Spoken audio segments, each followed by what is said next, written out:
ঋতব্রতপন্থী নয় বরং মমতাপন্থী বিধায়ক কাশেম সিদ্দিকী এবার সরাসরি প্রতি বৃহস্পতিবার আমডাঙ্গা বিডিও অফিসে জনপরিষেবা দিতে আসবেন আমডাঙ্গার এমএলএ কাশেম সিদ্দিকী। জল্পনার অবসান ঘটিয়ে আজ বৃহস্পতিবার আমডাঙ্গা বিডিও অফিসে আসলেন কাশেম সিদ্দিকী। গরিব মানুষদের হাতে তুলে দিলেন ত্রাণের ত্রিপল। সাধারণ মানুষের পরিষেবা দিতে দিনভর ব্যস্ত ছিলেন বিধায়ক। ভোটের আগে তিনি যে প্রতিশ্রুতিগুলো দিয়েছিল তা বাস্তবায়িত করতে নতুন সরকারের কাছে দাবিগুলো তুলে ধরবেন বলে জানিয়ে দিলেন বিধায়ক। তিনি কোনো ঋতব্রতপন্থী নন, তিনি বরং মমতাপন্থী বলে স্পষ্ট দাবি বিধায়কের।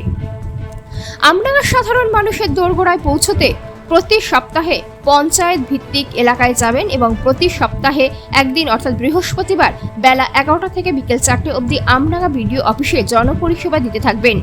আমডাঙ্গার ওপরই তার নজরদারি থাকবে সব থেকে বেশি, সরাসরি জানিয়ে দিলেন বিধায়ক কাশেম সিদ্দিকী। তিনি জানিয়েছেন আমডাঙ্গা গ্রামীণ হাসপাতাল ও দত্তপুকুর হাসপাতালের উন্নয়ন করা হবে। রেলের উন্নয়ন প্রকল্পে সহমত পোষণ করেন তিনি এবং আমডাঙ্গার সার্বিক উন্নয়নের দাবি জানাবেন প্রশাসনের কাছে অর্থাৎ নতুন সরকারের প্রতিনিধিদের কাছে। আরও একবার স্পষ্ট করলেন আমডাঙ্গা তৃণমূল বিধায়ক কাশেম সিদ্দিকী। ব্যুরো রিপোর্ট, আমডাঙ্গা বার্তা। দেখেন, আমি মমতা ঋতুব্রত আমি শুধু একটাই চিনি দিদি। মমতা বন্দ্যোপাধ্যায় যেই দিকে আছে আমি সেই দিকে আছি। দেখেন, এখন বিভ্রান্ত 3 মাস 4 মাস 5 মাস হবে, তারপর আস্তে আস্তে সব ঠিক হয়ে যাবে। আমি বলছি না, আমি টিএমসি, আমি দিদি যেই দিকে আমি সেই দিকে। মমতা বন্দ্যোপাধ্যায়কে আমি চিনি, ঠিক আছে? বিধায়ক হওয়ার আগে পরে একই মত। একদম একদম। তবে অনেক ঝামেলা, নতুন সরকার এসেছেন, আমাদের মধ্যে অনেক ঝামেলা কিছু কিছু আছে, সব দেখতে পাচ্ছি বিধানসভায়। আমি তো সবে 4 মাস কি 5 মাস রাজনীতিতে ইনভলভ করেছি। তো রাজনীতিতে ইনভলভ করার পরে একটা জায়গায় আমি আছি, মমতা বন্দ্যোপাধ্যায় আছেন, আমিও আছি।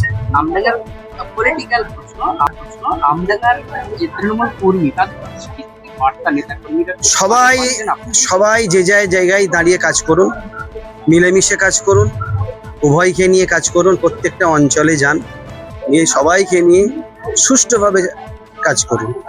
একজন বিধায়ক সবার সঙ্গে তো সময় দিতে পারছেন, অনেকে বিক্ষুব্ধ নয় যারা। দেখেন, আপনি যদি মনে করেন যে সবাই একসঙ্গে দেখা করতে হবে, তাহলে আমাকে হুটখুরা গাড়ি করে ঘুরতে হবে রোজ। আমি তো একটা জায়গায় আসছি, এই যেমন এখানে আসি, এবং প্রত্যেকটা অঞ্চলে অঞ্চলে আমি যাচ্ছি, এবং আমি কথা দিয়েছি যে মানুষের সঙ্গে থাকবো, আমি মানুষের সঙ্গে আছি। আমডাঙ্গার সাধারণ মানুষের উন্নয়ন কি অবশ্যই সেই চেষ্টা আমি করব, অবশ্যই করব। যেহেতু আমাদের সরকার নেই, যে সরকার এসেছেন, আমি সবাইকে নিয়ে সুষ্ঠুভাবে আমি কাজগুলো করব।